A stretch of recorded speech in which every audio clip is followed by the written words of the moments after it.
throws you out of that. So you have to be watchful about what you're doing. In summary, testing is not a factory work.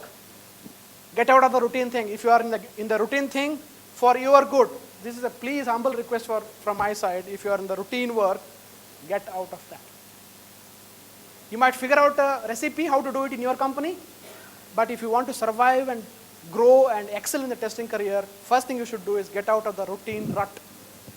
If you can't get out, you will get stuck after 1 or 2 years. You will leave the profession, either become managers or become consultants or become somebody, and you leave the testing work as a doing work. You leave that and you lose that thing, looking at the kind of changes that are happening.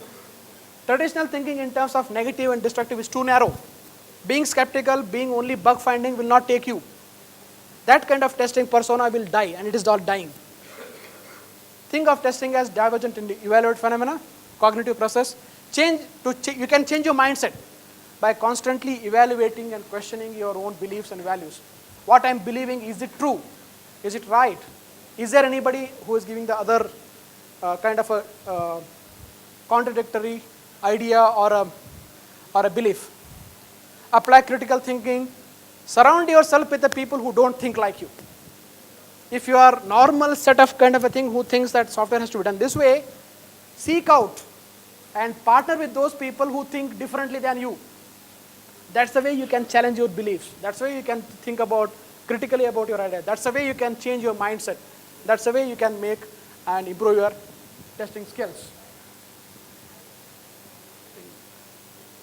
It's done. Thank you very much.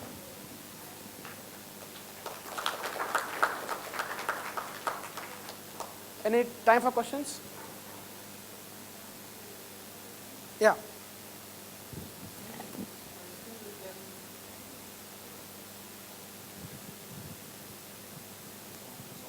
Hello, yeah. Srini, this question regarding thinking about your beliefs, we all need some platform on which we are confident about. The moment I start questioning my beliefs, I become confused. So, because you are keeping on questioning, okay, now this is not right, I get into the next level.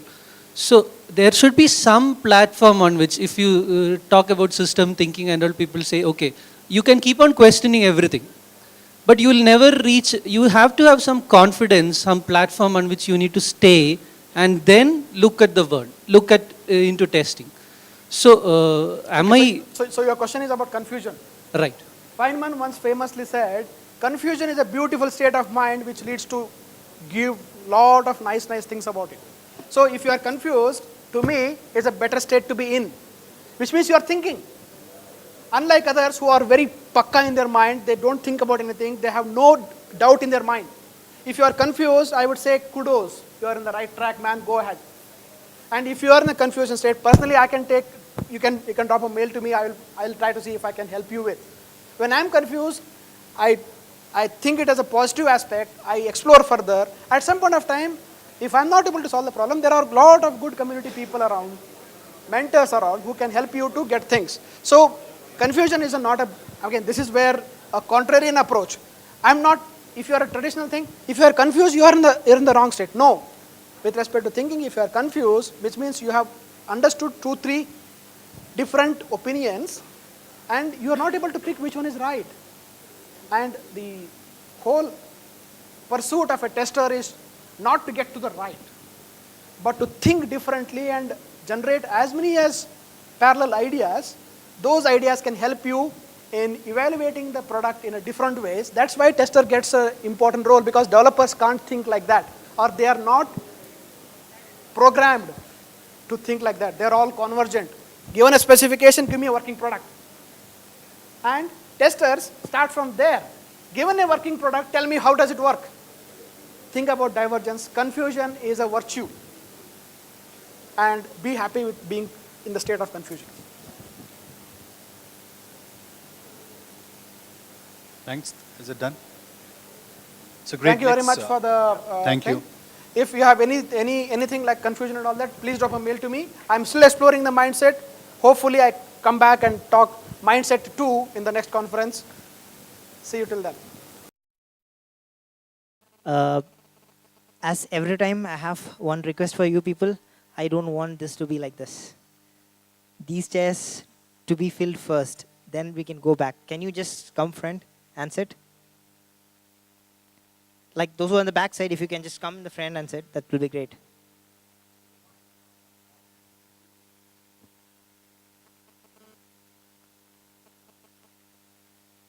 Okay, so I would like to welcome Pradeep. I think there is no much introduction needed for Pradeep in the testing industry. So I would like to welcome Pradeep for his interesting session. And over to you, Pradeep. Thank you. Does this work? Yeah. Thanks for saying welcome to this interesting session. People are with some expectations, so.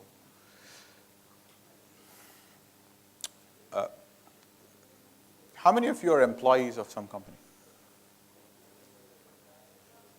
Everybody, almost? Okay. So I'm going to be talking about how your employers are restricting good testing from happening. How does that sound to you? How does that sound to you? Interesting. Okay. Moment of truth. Yeah, great, right? It's the moment of truth. And in all conferences, well, I think I have to speak much louder to be able to compensate for the background noise. In all conferences, there's someone at a vice president level, at a head of testing level, who comes on the stage and gives gyan to you people on what you should be doing. And there's no conference where you can go and tell them this is what you should be doing. Right? So I think we should think about such stuff. And I thought, how can I add value to this conference and try to give a picture of how employers are restricting good testing from happening in the community. So for those, okay, Varghese introduced me as there's no introduction needed for Pradeep. Well, yeah, because he's going to introduce himself. Okay. So I'm warning you up front. So, for those of you who do not know me yet, I want you to read all of these points. I am going to be very arrogant. Now, your parents might have taught you that don't be arrogant, don't be humble. I don't care all of that. I think your parents have misguided you. Now, that's a separate talk, okay? And I'm just talking about employers. Okay, I don't have fear. I'm extremely passionate when it comes to testing. Okay, so some people who pretend to be passionate cannot come and talk to me. They fear me because what I would say is, why don't we sit and test and figure out who knows what we are talking about, right? And then I love to help people, and that's what has made me who I am today. I am fun-do. Well, I don't need to explain that to anybody, and even if you ask me, I can probably just demonstrate to you through the testing work that I've done. And I want to, this is the second part of the warning, right? My designation in my company is, I'm the Kung Fu Panda. Don't I look like one, right? So, okay, I'm the Kung Fu Panda. And my life is very similar to the movie Kung Fu Panda, where it wants to be the Kung Fu master, but it does not have any skill. Then it finds a master, and the master helps, and then this is like not a real Kung Fu master, but a funny and a skilled one. So that's what I think I am. And based on what, I'm a very special kind of a person in the Indian testing industry. I have hate clubs. There are clubs that says, okay, I hate Pradeep. And there are some group members who waste their time about, why Pradeep is a bad person and all that stuff. So I'm more or less like a celebrity because, Shah Rukh Khan has a hate group, Himesh Reshammiya has a hate group, and so do I in the testing industry have a hate group. I've been called all the bad words that are in the dictionary and outside of the dictionary, right? And I don't care about that now. And to all those who have tried to attack me, what I have done is I have done the kung fu with them, and I've actually punctured them very hard. So it's very difficult to deal with me. And that's the kind of the person I am, right? So, okay, before I can go, I am feared and I am also loved. And the people who fear me are the ones who fake their testing passion. Right, so however, while I am all this great stuff that I mentioned about myself, once upon a time, 10 years ago, I was like you. I was like you. I was an employee. Okay, I was an employee somewhere. I was doing the kind of testing. Excuse me. Can you stop taking the photographs? It's actually disturbing me. Right? So I was an employee somewhere, and I was asked to do some kind of testing, and I was just following that. If I did any little bit here, okay, they hit me on my head. It's like the horse correction that they do. They hit me on my head and say, no. How many of you have reported the usability bugs and they said out of scope and this is not what to be done right now? Has it happened? Oh, okay. Well, if it has not happened, you're faking your testing experience. Okay? It has happened to everybody who is doing testing. So what happened to me? What happened to me? What happens to you if you go and tell to your manager, you suck big time? What happens? What happens? Have you wanted to say that any time? It's okay. I mean, stop recording for a minute. I mean, they want to be honest for a while, right? So you probably wanted to say that, and you could never say that. And I know the reason why you can't say that. Because I've kind of cracked the puzzle of why Indian testers are the way they are. And I'm trying to find out a way to get them out of it. Right? I have to say this, it's very boring to be like you all. Right? I can't restrict myself from speaking the truth if I find that that's the truth. Right? The difference is I have learned to say that more polite way now. But I used to say it in a very aggressive way, just like how I said right now, saying, hey manager, you suck big time. That's how I used to say it. And obviously, can you guess what happened to me? What happened to my job? What happened to my job? I was fired. Obviously, I mean, this is no big deal for me. So I was fired. Okay, can you guess how many times I was fired? Right? So, okay, that says it all. So after facing a lot of problems, I didn't get support. Okay, I talked to my colleagues and say, hey, you know what? Do you notice what is happening? Do you notice that this bad stuff is happening? Why don't we go and escalate this issue? No, Pradeep. You may have I have a loan. Well, this is the reality, right? I have a loan. I can't say things like that in my life, right? So okay, I didn't find any company. I didn't find, okay, colleagues who said, yes, let's go and just, okay, check this bad practices out of our organization. I was all alone. And that's when, very similar to the Kung Fu Panda movie, right? That's when I decided I will change the way the bold claim, the Indian IT testing, the way it works.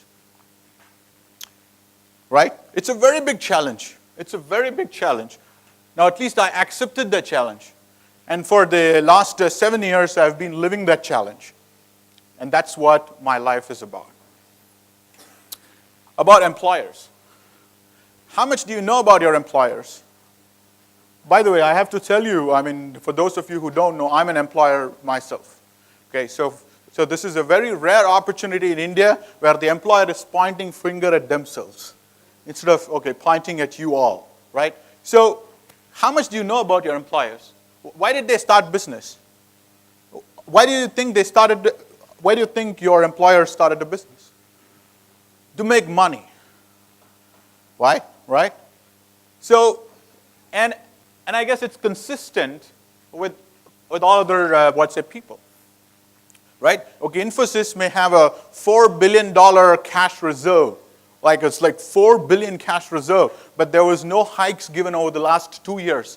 Why? Because they have a boss as well. Right? Okay, Narayana Murthy is like the top person. Yes, but there are investors to Infosys who ask questions to Narayana Murthy on what is my share price today. So everybody have a boss. Your employers, your senior most CEO has a boss. And everybody in the system, unfortunately, behaves the same way. It's just that you don't get to know that. Right? Okay, they're locked up in rooms, so you don't know about their problems. Right? So they are here for money. So that's why I put up that image and saying, cut anything, but I need money. Right? So they will do things that gives them more money.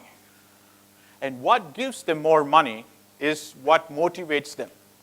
Now, if you propose an idea that makes testing reduced to 1 month instead of 1 year, well, we are in the time and material world, right? We are in the time and material world. So I would be losing 11 months of billing. How does that sound to you? That sounds very bad, because if I lose that 11 months of billing, I can't pay you. And you can't pay your loan, by the way. Right? So this is where the chain of problems are when it comes to India. Right? How many of you don't have a loan? Right? Okay. What do you think is the percentage of people going for loan these days? Any guesses? Right? 95%. So if so many people are going for loans, how is it that they can actually boldly speak up and say, it's okay to jeopardize my job, but this is a bad practice happening in the organization? So our courage is contained by our need of money, not greed of money, need of money. Okay? Now, how do they treat testing? So I talked about how they treat money, how they treat their business. But how do they treat testing? Yeah? You're already enjoying this talk? Yeah. Oh, thank you very much. That's a nice way to shut me off, by the way. You know. So the point is, how do they treat testing? You know. So I shouldn't be asking this question because they have actually convinced some people. Let's try to make it a little bit honest now. How many of you skipped the test cases but still said pass? I mean, is it that you don't want to raise your hands, or you've never done that? Don't tell me that. Don't mess with me there. You have done it? At least one of you have done it here? No, you've done it? Oh, so in India, you need to poke a little bit more, to get the honesty out. Well, okay, put the needle. I mean, even the rest of the people would have done it, but I need to drill a bore to get the truth out. I don't want to do that right now, right? So the way they treat what's their testing. The CMM process, the Six Sigma processes, what they do to your organization is they make the last person in the ladder very painful about their job. Your boss wants a metric, and he's not willing to work on it. He makes you work on it. And you have to spend 5 hours to work on it, but still at the same time, you have to show productivity for that 5 hours. And if you mention in your timesheet that I spent 5 hours this week to collect the metrics, they're going to come back and ask, how can we show this to our customer? How can we show this to our customer and bill? Well, okay, so what do you want me to put? Put that you executed those test cases. Right? So it's not because they want to do it. It's because there is a pressure from somewhere. I told you, right? You are doing it because your boss is saying it. They are doing it because their boss is saying it. And they are being asked by their boss because their boss is saying it. So there is this whole system, which is having this specific problem. Okay? Now, let's look at a specific case. the manual testing comes first and then comes the automation testing. Is that how it works? Is that how it works in your organizations?